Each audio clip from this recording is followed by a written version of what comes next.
Inspire and Illuminators. It's me, Jennifer Engel, CEO and founder of Inspire and Illuminate, here to talk to you today about tool and habit number four, and number 5 of highest possibility states. It's a windy day here in Illinois, so you might hear the wind in the background or the window next to me rattling a little bit. So tool number 4 and habit number 4 is the ability or the will to want to work. Now, sometimes when we think about highest possibility states, what I talked about was like this grid system. How sometimes we're in lower possibility states and we want to get into higher possibility states. That's really the purpose of the book.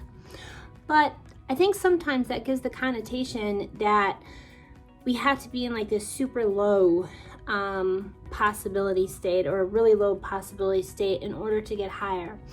And I want to kind of debunk that with tool number 4.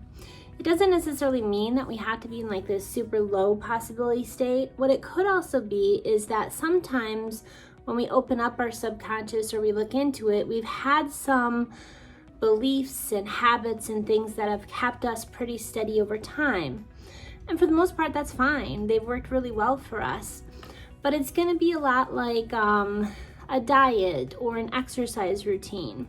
If you do the exact same thing over and over and over time, you don't necessarily get any results. You kind of like plateau. Like if you want to talk about it in exercise or diet terms, it's that difficulty losing that last 5 to 10 pounds, if you will.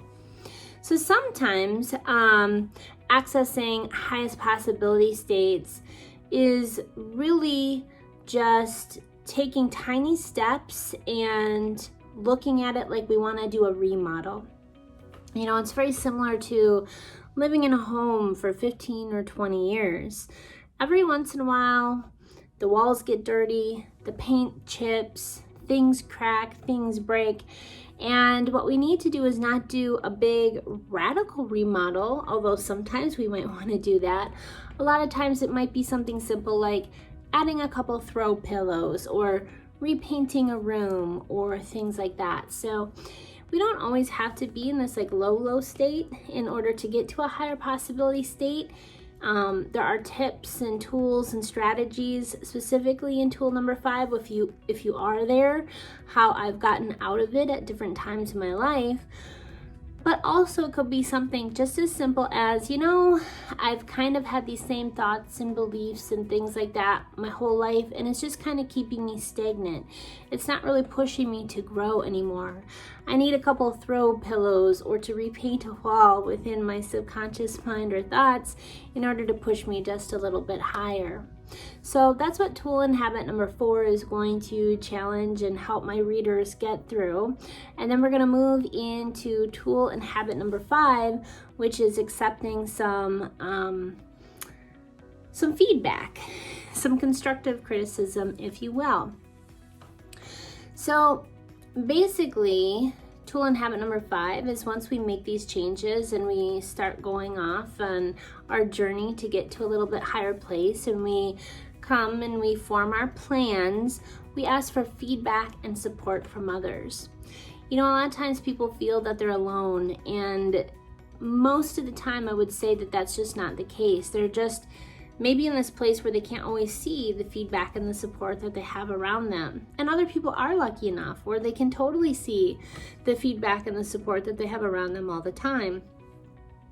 Either way, in tool and habit number 5, I kind of talk about like what might stop you from accepting feedback. Some people are really good about it. Oh yeah, please tell me, please tell me, please tell me. And other people are like, no, don't want any feedback. I can do this on my own. What's the difference between these two people? Well, at least in my own experience, when we used to get feedback in the past, the feedback was always negative, why we're wrong, why we're the problem. It was very judgmental, and so we learned not to accept feedback. So in tool and habit number 5, I'm going to teach people how you can maybe look for and find people who can be a little bit more helpful and not so judgmental when it comes to feedback. In addition, I give people 4 questions to kind of think about as they're putting in their throw pillows and repainting like a room within their subconscious mind, those different habits that you start to form, the feedback that you're accepting, I give you 4 questions to think about. Number 1, how does this change or feedback make me feel in that moment, but then also over time? Does it make me feel good?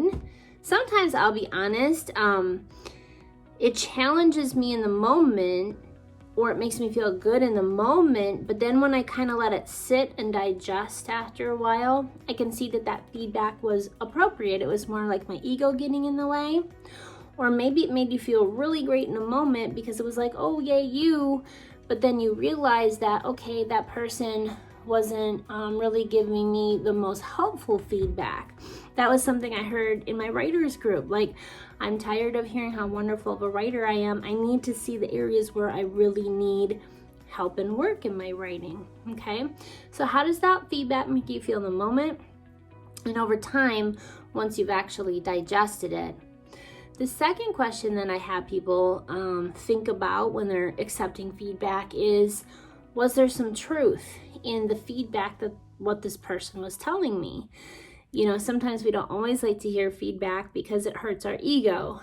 And then also another thing, I don't think I put this in there, but something to think about is if multiple people are seeing the same perspective and giving you the same feedback, even if you can't accept it or see it yourself, then you also need to start accepting that there may be some truth, especially if multiple people are seeing and giving you the similar feedback. So then you, as the person who's accepting the feedback, have a choice. Do I accept the feedback? Do I ignore the feedback, or do I reject the feedback? Because maybe people are giving you feedback, but it's more from their own fear and insecurity rather than to help you. That is also a possibility. So then what you do is you ask yourself, how do I feel if I think about ignoring the feedback? How do I feel if I reject the feedback? And how do I feel if I accept the feedback? And then it could also be like trying on clothes or something like that in the store. You can accept or reject or ignore the feedback, try it on for a little bit, see how you feel in the moment and over time, and see if that feedback was helpful, if it was neutral, or if it was maybe more negative. And that's how you will determine who you can turn to for feedback on how you are doing as you are going throughout your journey to reach your highest possibility state.